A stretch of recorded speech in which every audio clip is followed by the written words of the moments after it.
सभी संविधान की पाठशाला के दर्शकों को आपके मित्र राजकुमार का जय। साथियों, आज हम अपनी संविधान की पाठशाला में आपको आर्टिकल 25 धर्म की स्वतंत्रता का अधिकार ये पढ़ाने वाले हैं साथियों।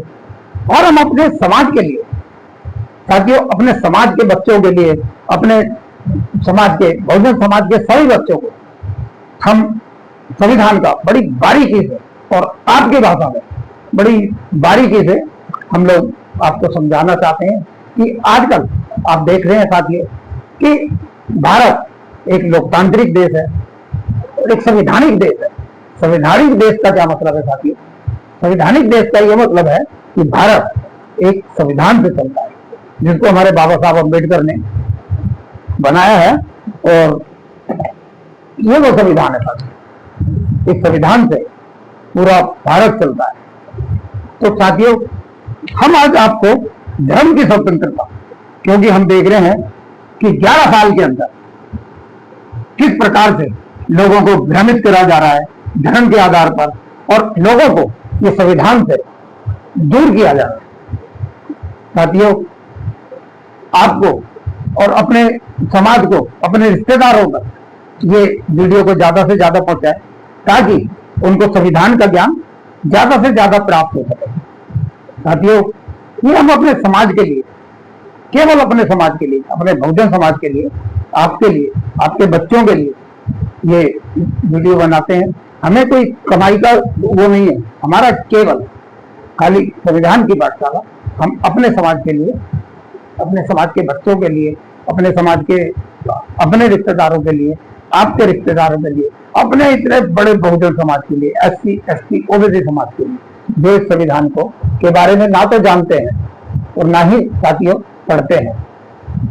क्योंकि हर आदमी, पूरा भारत हमारा धर्म के कारण, पूरा धर्म के कारण जगह जगह बटा हुआ साथियों। हिंदुओं में बटा है, मुस्लिमों में बटा है, क्रिश्चियनों में बटा है।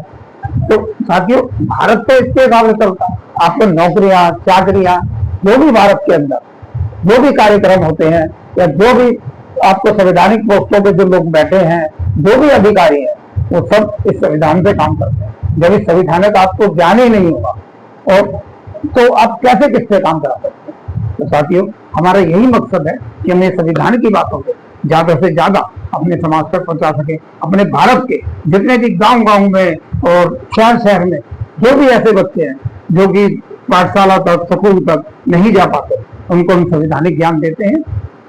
साथियों, बड़े गौर से सुनिएगा, ये आर्टिकल 25 है, धर्म की स्वतंत्रता का अधिकार। ये क्या है साथियों? ये क्या है? धर्म की स्वतंत्रता का अधिकार। धर्म की स्वतंत्रता का अधिकार यह है साथियों कि भारत में कितने ही धर्म है, हिंदू, मुस्लिम, सिख, ईसाई, भारत में जो पैदा हो गया वो भारत का नागरिक हो गया था। हमें किसी से कोई नागरिकता लेने की जरूरत नहीं है। जो भारत के अंदर पैदा हुआ वो जन्म से ही भारत का नागरिक कहलाया। और इसका मैंने आपको पहले की वीडियो में बताया कि हम किस हिसाब से भारत के नागरिक हैं। और धर्म की स्वतंत्रता का क्या है कि हम किस भी धर्म को चाहें साथियों, हम चाहें हिंदू, मुस्लिम, सिख, ईसाई, क्रिश्चियन, जो भी धर्म हम अपनाना चाहें, अपनी इच्छा के अनुसार हम उस धर्म को अपना सकते हैं। उसके लिए हमें कोई बाध्य नहीं कर सकता। लेकिन हम 11 सालों के अंदर देखते हैं कि भारत को, और ज्यादातर साथियों पूरी की पूरी जितनी राजनीति है, जो भी पार्टियां हैं, मैं किसी पार्टी का नाम नहीं लूंगा, सारी पार्टियां सब हमारे समाज के SC, ST, OBC समाज के ऊपर पूरी पॉलिटिक्स करती हैं। तो जब हमारा समाज भ्रमित रहेगा, समझ नहीं पाएगा कि धर्म की स्वतंत्रता का अधिकार, तो हमारा सारा समाज एक तरफ के लिए भाग जाएगा। तो इसी कारण से साथियों, मैं आपको समझाना चाहता हूं कि हम जो मर्जी हमारा दिल करे वो धर्म हम मान सकते हैं। और कोई हम नौकरी के लिए फॉर्म भरते हैं, किसी मंदिर में जाते हैं, चाहे कहीं भी किसी भी जगह हम जा सकते हैं हमें धर्म के हिसाब से, जाति के हिसाब से, रंग के हिसाब से हमें कोई भेदभाव नहीं कर सकता। तो यही साथियों, इस चीज को हम एक धर्म की तरफ को ना जाकर आप अपने बच्चों को ज्यादा से ज्यादा शिक्षित करें कि वो पहचाने, भारत के इतिहास को पहचाने कि भारत के इतिहास का सबसे प्राचीन धर्म कौन सा है साथियों। हमारे अशोक सम्राट आप देखेंगे करेंसी के ऊपर, हमारी जो भारत की करेंसी है उसके ऊपर एक भारत का ये जो निशान है साथियों, ये जो निशान है, ये निशान बताइए कौन से धर्म का है। आप इतना ही अगर आपने समझ लिया, इतना ही अगर आपको ज्ञान हो गया और इतना ही आपने ढूंढ लिया तो साथियों आप भारत के इतिहास को और भारत के संविधान को आप लोग समझना शुरू कर देंगे। अभी भारत में 90% लोग जो हैं साथियों भ्रमित है। वो भ्रमित, उनको उनका भ्रम निकालने के लिए आपके अंदर शिक्षा का होना बहुत जरूरी है। और जब तक आपके अंदर शिक्षा नहीं होगी, जब तक बाबा साहब ने कहा था कि शिक्षित बनो, संघर्ष करो और संगठित बनो। संघर्ष करने का मतलब है कि संगठित होकर संघर्ष करना। अकेला चना साथियों कभी घाट नहीं छोड़ पाता। किसी न किसी संगठन से, हमारा बहुजन समाज किसी न किसी संगठन से जुड़ी है।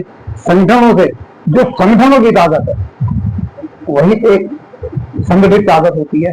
और आप संगठन की ताकत से किसी भी अधिकारी से, किसी भी बड़े से बड़े आप अधिकारियों से काम करवा सकते हैं। आप उनसे बिल्कुल संवैधानिक रूप से आप रिटर्न वर्क में, क्योंकि एक कलम की ताकत आती है। जो बाबा साहब ने हमें एक कलम की ताकत दी है, उसको पहचानिए साथियों। तो ये धर्म के चक्कर में आपको, धर्म एक अपना वो है साथियों। धर्म खाली ऊपर हम लोगों के दिमाग में जो भरा जाता है, धर्म से हमारे संविधान का कुछ लेना देना नहीं है। ना ही धर्म के आधार पर आप देखेंगे कि अधिकारियों को, जो भी अधिकारी, जो भी नौकरियां लगती है बच्चों की, वो आपकी शिक्षा से लगेगी। वो साथियों कभी धर्म से नहीं लगती, कभी पूजा पाठ से नहीं लगती, कभी किसी प्रेयर से नहीं लगती, कभी किसी को दुआ करने से नहीं लगती। साथियों ये आपको केवल और केवल ये शिक्षा से मिलेगी। इसलिए साथियों मैं कहना चाहता हूँ आपको कि ज्यादा से ज्यादा अपने बच्चों को शिक्षित कीजिए।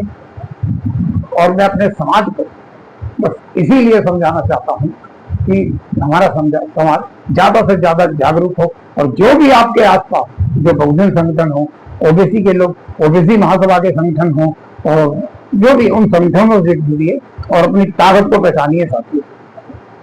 आपको ज्ञान होगा, हमारा मकसद कामयाब होगा। आपको ये हमारी संविधान की पाठशाला साथियों ज्यादा से ज्यादा शेयर करिए, ज्यादा से ज्यादा आप लाइक करिए और ज्यादा से ज्यादा चैनल को सब्सक्राइब करिए। संविधान की पाठशाला में हम आगे आपके लिए, आपके अपने समाज के लिए ज्यादा से ज्यादा आर्टिकल लाते रहेंगे साथियों। जय भीम, जय भारत, जय संविधान।